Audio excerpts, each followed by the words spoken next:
les bros. Bon, les terrines de guêpes, 10 jours se sont écoulés depuis la dernière vidéo postée. Et aujourd'hui, nous allons faire une petite parenthèse sur un moteur AM6 avant de se replonger sur le FZR samedi. Avant ça, les 2 cas sont franchis. Et vraiment, gros big up à vous parce qu'aujourd'hui ma communauté commence à être importante. On me parle, on me soutient et ça fait vraiment plaisir parce que du coup l'investissement que je mets dans les vidéos, ça finit par payer.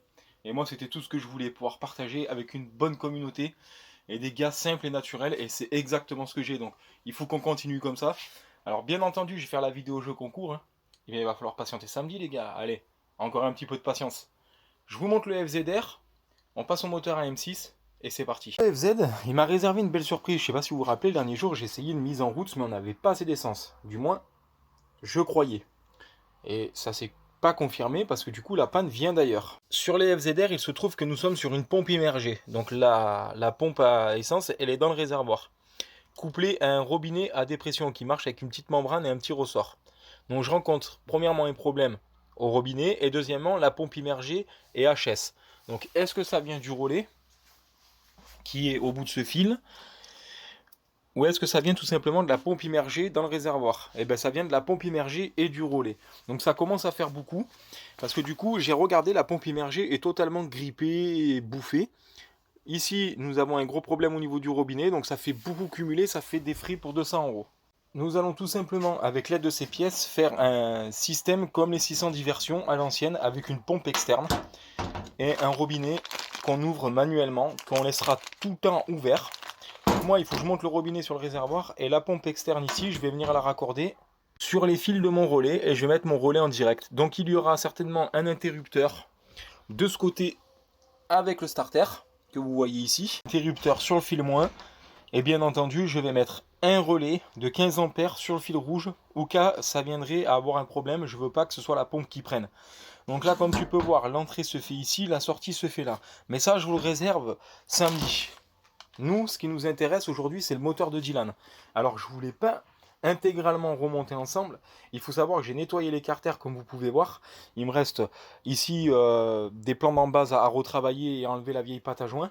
Mais là, nous allons fermer le cylindre ensemble et monter le reste. Donc, il a commandé tout un tas de visseries, tout un tas de pièces. Stator, nous avons tout un tas de pièces aussi qui se trouvent ici. Et avec ça, nous allons devoir composer quelque chose. Au niveau de la prépa, il y a une légère prépa sur un 49,9 cm3. 49,9 cm3 Intech, si je peux dire ça comme ça. Et nous sommes sur une culasse top performance. Donc moi, ce que j'ai fait, c'est que j'ai mis piston segment 9, avec le joint d'en base ici qui est 9. Donc nous allons continuer le reste, bien entendu, avec la pochette de joint et les carters, etc., de monter du 9. Les joints SPI, eux aussi, sont neufs, comme tu peux le voir. Donc il nous reste au final pas grand chose à faire pour que ce moteur soit complètement remonté et qu'il puisse faire un petit rodage peinard. Avant de continuer cette vidéo, samedi, je vais mentionner beaucoup de chaînes YouTube. J'ai fait des connaissances dernièrement, je vais faire beaucoup de pubs. Donc il va y avoir un court instant de vidéo, j'ai l'occasion de faire une vidéo où c'est qu'on va se concentrer sur leur chaîne YouTube, donc je vais les présenter sur mon ordinateur. Ça va être plutôt cool, on va avoir des extraits de leur chaîne YouTube et tout, donc ça va être sympa. Donc là, si tu veux, j'ai monté mes vis de culasse, ici je les ai serrées au couple, et la compression est très bonne. Je vais te montrer ça, tu peux le voir. On a un truc qui comprime très fort, donc je suis content, tu vois. Nous allons nous occuper du coup du stator, donc il va me falloir le plateau. Alors c'est ce plateau là ou celui-là, ça n'a pas d'importance, le plus beau. Bon, stator remonté sur sa platine. Alors comment savoir si je suis bon? J'ai tout simplement mis mes vis sur les emplacements de ceux d'origine, donc là où il y avait les marques d'origine. Donc là tu vois, il y en a 3, une ici et une qui se trouve là derrière. Et ensuite mes 3 vis de stator, une ici, une ici, une ici.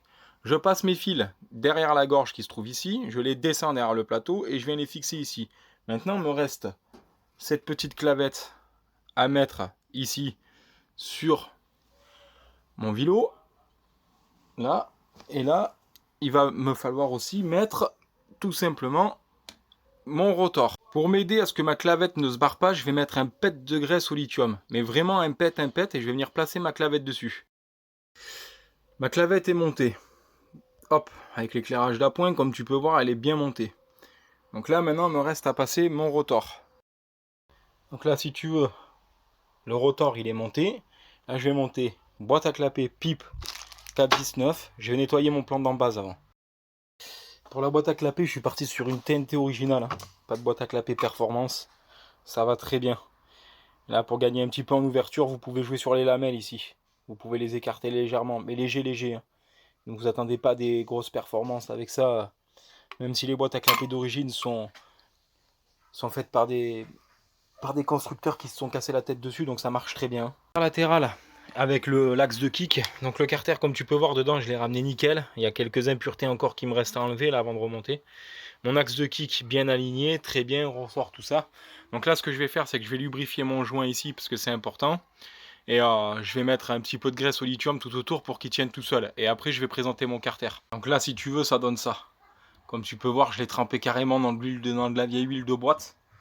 Donc là, je vais préparer ma visserie de carter qui se trouve ici. Normalement, il y en a un de pompe à eau aussi. Celui de la pompe à eau, il est plus grand que les autres, c'est celui-là. Celui de la pompe à eau. Et ma visserie de carter, elle est là. Donc pompe à eau, tatatin. Ça, je sais plus. Et ça. Les gars. Après avoir changé pignonnerie de boîte de vitesse et tout le merdier, embrayage et tout le patin couffin, on se retrouve avec ça. Il est pas magnifique ce bloc. Il est pas magnifique. Bon, c'est pas de la prépa, hein. C'est de l'origine. Avec quelques petites pièces de performance, mais vraiment pas grand chose. Au final, il n'y a que la culasse top. Un piston un petit peu plus solide. On a mis un peu plus de rang dans le piston, et encore, c'est moi qui l'ai offert à mon neveu.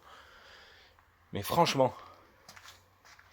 qu'en pensez-vous de ce petit bloc? Pour compléter ça, j'y offre un petit CDI Racing Top Performance. Et puis je pense que on va être ensemble quand on va le remonter sur la péteuse et on va le faire péter ensemble. Qu'est-ce que vous en pensez? Dites-le moi dans les commentaires, les gars, si vous voulez voir ce bloc péter. N'oubliez pas, samedi, on se retrouve pour terminer le FZR et le jeu concours. Bon allez, quelques vues du moteur et puis je vous dis à bientôt les gars. C'était le Zinc Cousinoc, le redneck de bombe de transit, les couilles à sas de ses morts.